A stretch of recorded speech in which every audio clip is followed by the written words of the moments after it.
Hello guys, welcome to our channel anime lovers. और कैसे हैं आप लोग? उम्मीद करता हूं कि आप सब बहुत अच्छे होंगे और जिनके लाइफ में भी थोड़ा सा भी प्रॉब्लम चल रहा होगा, मैं भगवान से दुआ करता हूं कि उनकी सारी प्रॉब्लम ख़त्म हो जाए। एंड यस, सबको मेरी तरफ से मेरी Christmas. And guys, attack on Titan का सीजन 4 का एपिसोड 3 और 4 आ चुका है। हाँ, एपिसोड 3 पिछले हफ्ते ही आया था, लेकिन मेरा एग्ज़ाम चल रहा था और उसमें कुछ खास नहीं था ज़्यादा बोलने के लिए, तो मैं सोचा कि दोनों को मिला के, यानी एपिसोड 3 और 4 को मिला के एक सेपरेट वीडियो बना दिया जाए। तो इसी को कहते हुए हम एपिसोड 3 एंड 4 का अटैक ऑन टाइटन के opinion plus review plus explanation ले आ चुके हैं। So for that said, my name is Rahul and my team Jassi and Chetan के साथ लेट्स गेट स्टार्ट।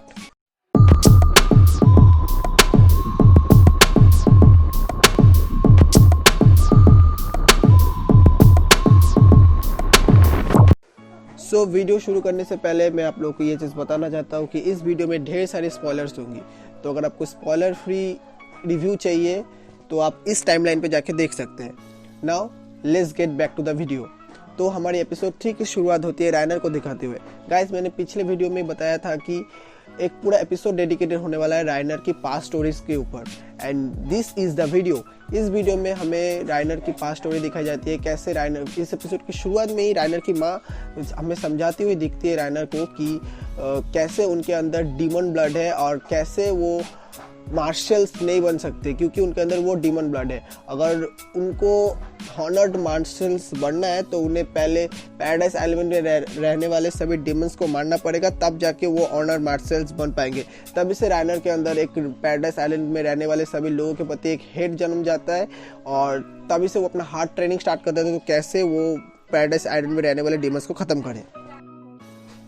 इसके नेक्स्ट सीन में ही हमें पोक्रो, मार्शल, एनी, राइनर, बार्टोल्ट, जैक इन सबको दिखाया जाता है और कैसे जैक इन सबको बता रहा होता है कि कैसे मार्शल आर्मी कुछ सालों के अंदर पैराडाइज आइलैंड पे फिर से अटैक करने का प्लानिंग सोच रहे हैं और कैसे मार्शल आर्मी इन 7 बच्चों में से 6 बच्चों को चुनेंगे और जिनको वो टाइटन्स की पावर देंगे और वो 6 बच्चे पैराडाइज आइलैंड पे अटैक करके वहाँ पे से फाउंडिंग टाइटन को कैप्चर करके ले आएंगे। तो तभी से राइनर अपना प्लानिंग स्थिर कर लेता है कि वो हार्ड ट्रेनिंग करेगा और वो एक इन 6 चुने हुए 6 बच्चों में से एक बच्चा बन के दिखाएगा। इसके बाद मार्शल 6 बच्चों को सिलेक्ट करते हैं जो पैराडाइज आइलैंड पर अटैक करेंगे और जिनको टाइटन्स की पावर दी जाएगी, और सरप्राइजिंगली इनमें एक होता है राइनर। इस बात से पोर्को बहुत ज़्यादा नाराज़ हो जाता है क्योंकि पोर्को को सिलेक्ट नहीं किया गया था और राइनर को सिलेक्ट कर लिया गया था और पोर्को को लगता था राइनर के पास कोई ना इंटेलिजेंस है ना स्किल्स है, फिर भी उसे क्यों सिलेक्ट कर लिया गया। और इस बात पे पोर्को और राइनर के बीच में एक लड़ाई हो जाती है और मार्शल आके दोनों को अलग करते हैं और इसके बाद वो सब 6 बच्चे मिलके मिशंस पे जाता है पैराडाइज आइलैंड पे।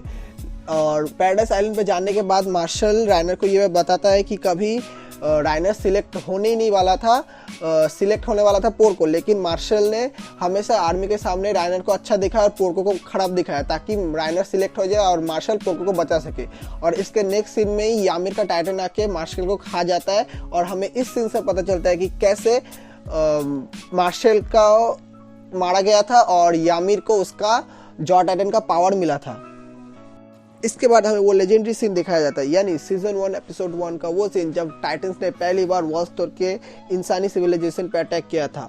और इस बार ये अटैक हमें बार्टोल्ट और राइनर की पॉइंट ऑफ व्यू से दिखाया जाता है। और इस अटैक के बाद राइनर, बार्टोल्ट और एनी ये तीनों डिसाइड करते हैं कि वो वहीं रह जाएंगे और फाउंडिंग टाइटन को अपने साथ लेकर ही जाएंगे। इसके बाद कुछ ही देर बाद राइनर खुद को सुसाइड करने वाला ही होता है कि उसे फैल्को दिखता है और फैल्को में उसे एक उम्मीद की किरण दिखाई देती है। इसके बाद फैल्को जा रहा ही होता है रास्ते से कि उसे एक हॉस्पिटल में एक बंदा दिखता है जिसका एक आँख खराब होता है और एक पैर नहीं होता है। अब ये बंदा कौन है ये तो आपको एपिसोड 4 में ही पता चलेगा। यहीं पे ख़त्म होती है हमारी एपिसोड 3 और अब शुरू करते हैं एपिसोड 4 जिसका नाम होता है हैंड टू हैंड। और वंस अगेन दिस एपिसोड शुरू होता है राइनर को दिखाते हुए, लेकिन ना ये एपिसोड राइनर को बेस करके नहीं है।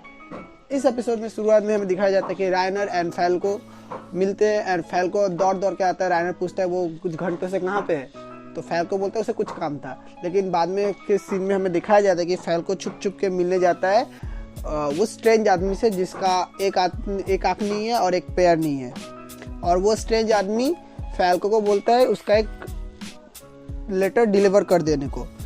उसके बाद इसके नेक्स्ट वाले सीन में हमें कैप्टन मागत को दिखाया जाता है जो मिलने जाता है द टाइबर फैमिली से, और वहाँ पे वो मिलता है द लॉर्ड टाइबर यानी टाइबर फैमिली का जो हेड। और लॉर्ड टाइबर से बातों से हमें पता चलता है कि उनके फैमिली में से ही कोई है वॉरहैमर टाइटन का शिफ्टर।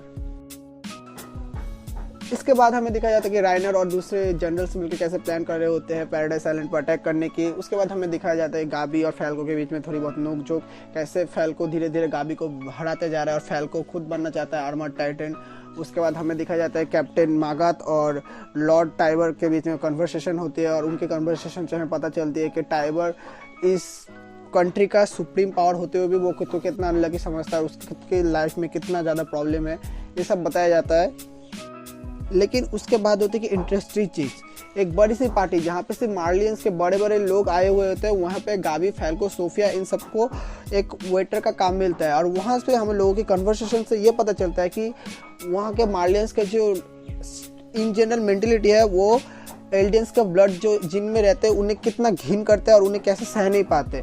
और इसी वक्त ये बात सुन के उनमें से एक बंदा थोड़ा सा वाइन एक औरत की कपड़ों पे गिरा देता है और औरत उसे कैसे सेव करती है। ये सब चीज़ें देखना काफ़ी इंटरेस्टिंग था हमें। उसके नेक्स्ट दिन वहाँ पे एक बहुत बड़ा फेस्टिवल होता है, और उस फेस्टिवल में राइनर का हमें एक सॉफ्ट साइड दिखाया जाता है कि कैसे राइनर उन बच्चों पे खुश देख के खुद खुश हो रहा था।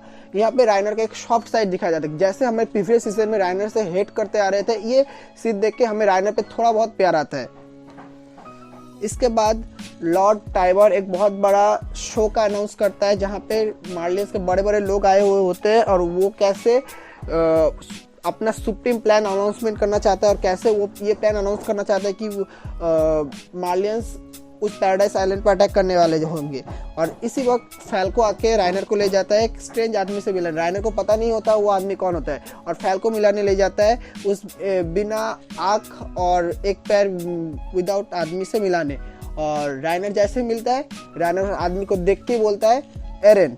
तो हमें पता चल चुका होता है कि ये आदमी और कोई नहीं एरेन था, जिससे इतनी देर तक फैल्को बात कर रहा होता है। सो दैट्स इट गाइस, ये थी एपिसोड 3 and 4 की एक्सप्लेनेशन। एंड मेरी तरफ से ये सब एपिसोड को अगर किसी को देखना है तो वो ऐसे हाई एक्सपेक्टेंसी मत लेके जाओ कि हमें एक्शन देखने को मिलेगा, बहुत कुछ देखने को मिलेगा, ऐसे कुछ नहीं चीज़ होने वाली। यहाँ पे मेनली फोकस की जा रही है स्टोरी बिल्डिंग पे, कैसे राइनर का स्टोरी हमें दिखाया जाता है, कैसे मार्लियंस को हमें दिखाया जाता है, मार्लियंस के वैसे मेंटेलिटी क्यों बने कि वो पैराडाइज आइलैंड पे रहने वाले डीमन को मारे, और ये सब हमें चीज़ें दिखाया जाता है। तो कोई अगर इस एपिसोड को देखना चाहता है तो पूरा कामली और धैर्य से एपिसोड को देखे तो उन्हें समझ में आएगा कि एक्चुअली चल क्या रहा है, और हमें मार्लियंस का भी साइड समझाया जाता है कि क्यों मार्लियंस एल्डियंस को मारना चाहते हैं। और यही था हमारा पॉइंट ऑफ व्यू, और आप जरूर देखिए एपिसोड को।